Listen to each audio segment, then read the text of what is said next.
kumpulkan, ayo dapat bawaan serta langgar saya 20 orang tadi bariskeun nya sekarang greded.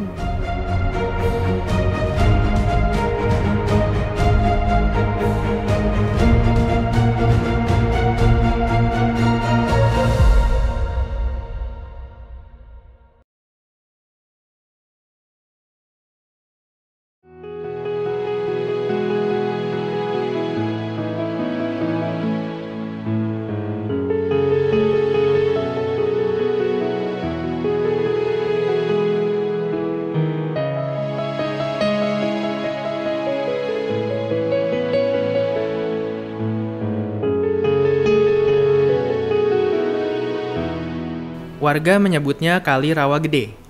Inilah sungai yang menyelamatkan nyawa Telan, salah satu warga desa Rawa Gede, Kabupaten Karawang, Jawa Barat. Meski umurnya 91 tahun, Telan masih ingat peristiwa yang terjadi hampir 70 tahun yang lalu itu. Orang mengenalnya sebagai peristiwa pembantaian Rawa Gede, salah satu pembantaian keji yang dilakukan kolonial Belanda di Indonesia. Saat kejadian, Telan berumur 22 tahun. Ia tak sendiri saat menceburkan diri ke Kali Rawa Gede. Namun, hanya dirinya yang lolos dari penangkapan. Dari balik persembunyiannya, Telan melihat puluhan warga desanya dieksekusi. Jam 5 subuh, ada letusan di wetan. Kakak keribut, ternyata. Nyamannya masing-masing nyumputnya. Ya. Kurangnya di kali ya,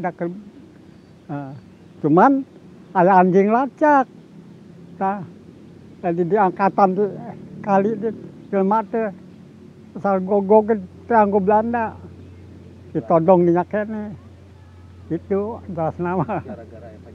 Anjing lacak, tapi kedua lungan rumput tadi kali. Termasuk Mang Telan di Walungan. Kurangnya di dia, alhamdulillah, terkepangi. Pembantaian Rawa Gede terjadi pada periode agresi militer Belanda yang pertama.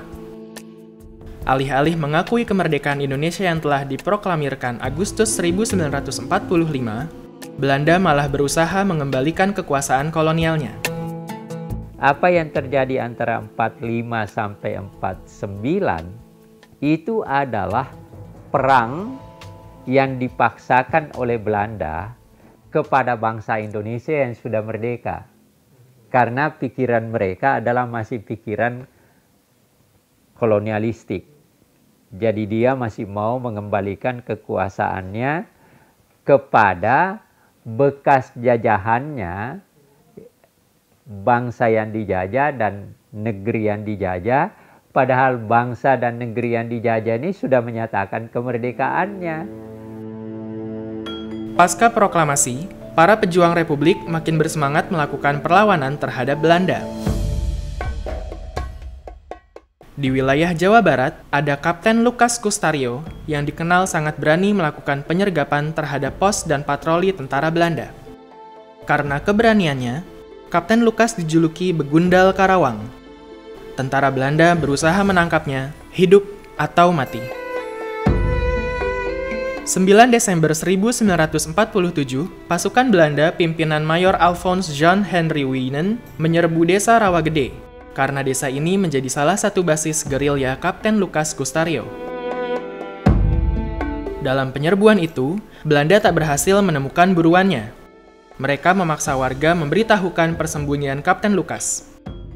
Karena warga tutup mulut, Belanda membalasnya dengan tembakan.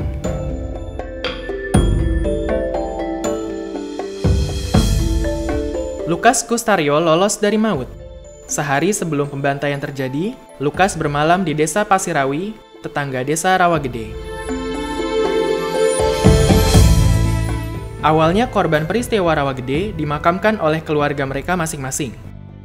Tahun 1951, pemerintah memindahkannya ke Taman Makam Pahlawan Sampurnaraga. Ada 181 makam yang berhasil dipindahkan. Sebenarnya rakyat itu terlibat sebagai pejuang. Jadi orang yang dibunuh di Rawagede itu jangan dianggap sebagai sesuatu hal yang sekedar mati konyol. Enggak, itu menunjukkan bahwa rakyat di sekitar situ itu patriot sebenarnya.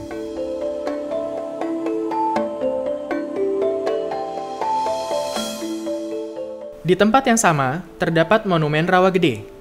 Diresmikan pada 12 Juli 1996. Monumen ini kini dikelola oleh Sukarman, yang sekaligus menjadi ketua Yayasan Rawagede. Bu, tak ieu teh nu ditembak di dieu sapoe 431 urang. Nya tahun 48 Desember teh. Naon ti umur 15 tahun kaluhur dibantai. Dibeakeun di dieu sapoe. Bayangkeun teu indungna tibang eta salaki maot, anakna maot. Bayangkeun saimah anu 3, saimah anu 2, anu 4 saimah nu ngagali kuburanna ibu-ibuna wungkul. Nah ini dulu makam, setiap rumah ada yang 3, ada yang 2, yang menggali tanah seorang ibunya aja, seorang istri. Anaknya 2, bapaknya atau suaminya meninggal dengan pakai bedog, pakai golok gitu, galinya paling 1,5 meter, ditutupin pakai jendela, dikubur, dibungkus kain kapannya oleh spray atau oleh kelambu, oleh kain, dan gak disembayangkan waktu itu di rumah masing-masing. Nah ini pemindahan ke sini adalah 3 tahun kemudian, tanggal 10 November tahun 51, dibuatkanlah lokasi Taman Pahlawan ini. Rumah Telan berjarak kurang lebih 500 meter dari lokasi Taman Makam Pahlawan Sampurnaraga. Namun, karena kondisi Telan yang renta, sesekali saja ia mengunjungi Taman Makam Pahlawan ini. Kakaknya, Sewan, yang menjadi salah satu korban pembantaian Rawagede, juga dimakamkan di sini.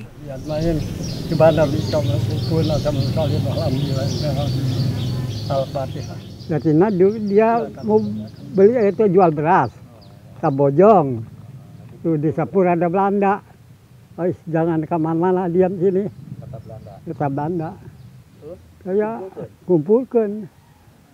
Jadi dibantai di nyaken itu.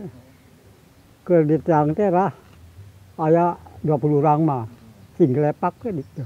sudah pada mati. Oh, anu yeun aja.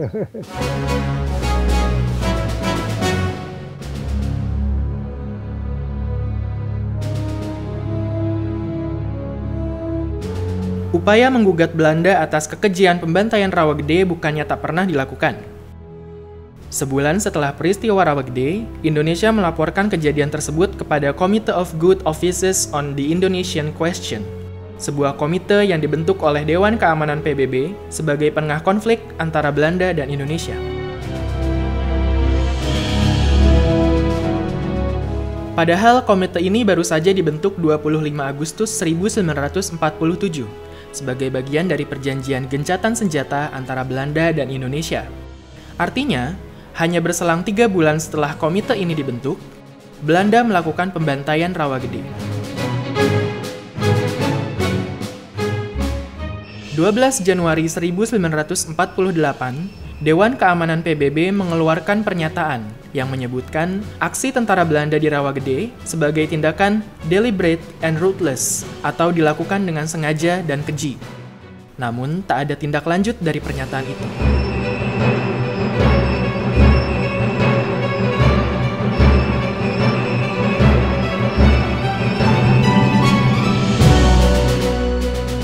Puluh tahun kemudian, peristiwa Rawagede kembali mencuat.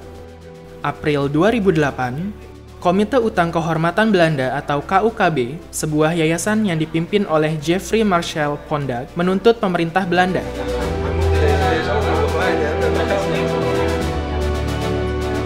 KUKB didampingi Lisbeth Ziegfeld, seorang pengacara asal Belanda yang banyak memenangkan kasus-kasus korban kejahatan perang.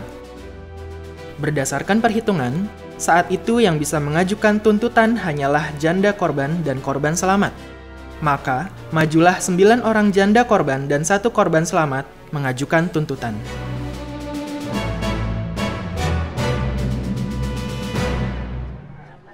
Mereka menuntut diakui sebagai korban yang menanggung kerugian akibat perang dan memerlukan pemulihan secara hukum.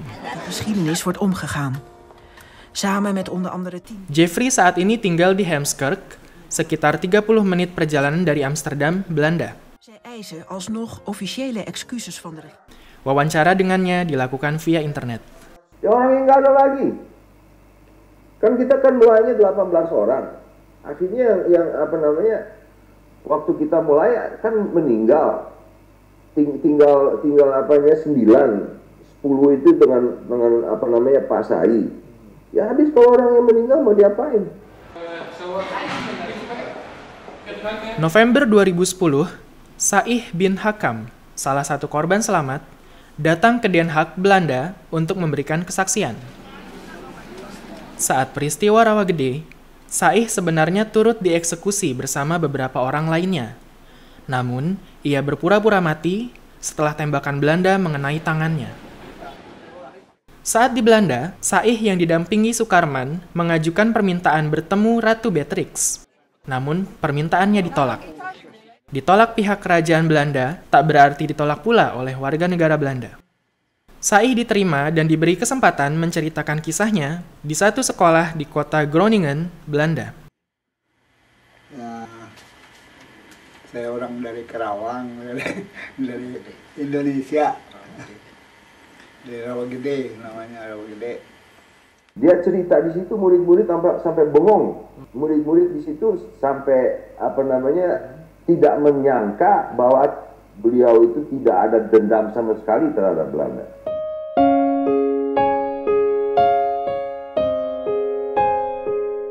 Saih tak sempat menikmati hasil perjuangannya. Ia tutup usia setahun sebelum putusan sidang dibacakan. 14 September 2011, gugatan 10 orang warga Rawa Gede dikabulkan. Hakim memutuskan pemerintah Belanda bersalah dan mewajibkan pemberian ganti rugi kepada para penggugat. Tiap penggugat memperoleh ganti rugi sebanyak 20.000 euro atau sekitar 243 juta rupiah. Selain uang ganti rugi, pemerintah Belanda juga membangun sarana prasarana desa seperti puskesmas, pasar, koperasi, dan gedung sekolah. Mereka mendapat ganti rugi, saya minta kepada mereka untuk membuka nomor rekening. Itu langsung ditransfer ke bank mereka masing-masing. Urusan ganti rugi sempat menuai masalah. 171 ahli waris lain yang tak masuk dalam daftar penggugat meminta bagian uang kompensasi. Jadi yang 2 miliar lebih itu tadinya untuk masuk ke rekening 9 orang, jadi ada penyisihan sebagian 50% gitu kepada yang lainnya, yang termasuk ahli waris tersebut. Tiap penggugat akhirnya merelakan 50% uang ganti rugi dipotong, untuk kemudian secara bersama-sama dibagikan kepada 171 ahli waris korban lainnya. Babak pembagian uang ganti rugi yang menimbulkan masalah telah usai. Rawa Gede kembali menyimpan kisah sejarahnya. Meski di simbol sejarah Rawa Gede ini tiap hari ada saja orang yang singgah, namun tak semuanya paham sejarahnya. Saya pernah baca ada pembantaian di Rawa Gede, tapi di dalam konteks buku tersebut tuh tidak membahas secara keseluruhan. Nggak tahu. Saya dulu sewaktu SD baca-baca di buku doang. Ya itu kabarnya dibantai, nggak boleh ada cowok gitu ya. Jika mereka yang ditemui di Taman Makam Pahlawan Sampurnaraga tak semuanya mengetahui sejarah Rawa Gede, begitu pula dengan siswa sekolah yang ada di Bekasi, Jawa Barat ini. Meskipun sekolah ini jaraknya hanya sekitar 25 km dari desa Rawa Gede. Oh, jadi kamu nggak tahu sedikit pun tentang pembantaian di Rawa Gede? Pernah dengar sih, tapi... Apa yang pernah kamu dengar? Kalau ada orang itu sekumpulan dibantai, ya gitu lah. Itu tuh ada orang Indonesia nyuri senjatanya Belanda. Nah terus orang Belandanya nyari-nyari orang itu, tapi yang dibantain malah semua orang. Saya pernah baca. Waktu itu pernah waktu saya itu pernah baca puisinya Khairil Anwar yang Antara Karawang sama Bekasi, terus habis itu bawahnya ada katanya terinspirasi oleh Rawagede. Rawagede apaan? Saya kan nggak tahu nih. Pas agresi militer Belanda 1 kalau nggak salah ya, terus deh kayak gitu. Tapi aku sendiri nggak ngerti detailnya dan aku nggak tahu kenapa Belandanya datang ke Indonesia lagi gitu. Aku nggak ngerti kenapa. Dengan pemahaman para murid yang beragam, menjadi sangat penting bagi guru untuk memasukkan muatan sejarah lokal dalam pelajaran sejarah. Di lokalitas tertentu kan kita nggak muncul gitu. Contoh di Rawagede, nah ini akan saya munculkan gitu. Rawagede, Bekasi, antara Karawang Bekasi ini kan basis pejuang gitu. Basis pejuang di mana ini yang harus kita ketengahkan ke anak-anak lokalitas kita, daerah kita dulu basis pejuang gitu. Kamu tidak akan pernah mengenal Indonesia tanpa mengenal sejarah. Kamu tidak bisa menempatkan Rawagede di mana kalau kamu tidak tahu sejarah. Rawagede itu terjadi tidak dengan tiba-tiba dan tidak tanpa sebab. Dan itu hanya bisa diketahui dengan sejarah.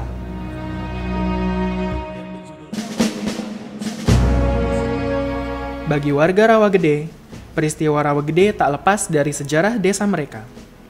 Bahkan setiap tanggal 9 Desember, warga memperingatinya sebagai hari tragedi pembantaian Rawagede.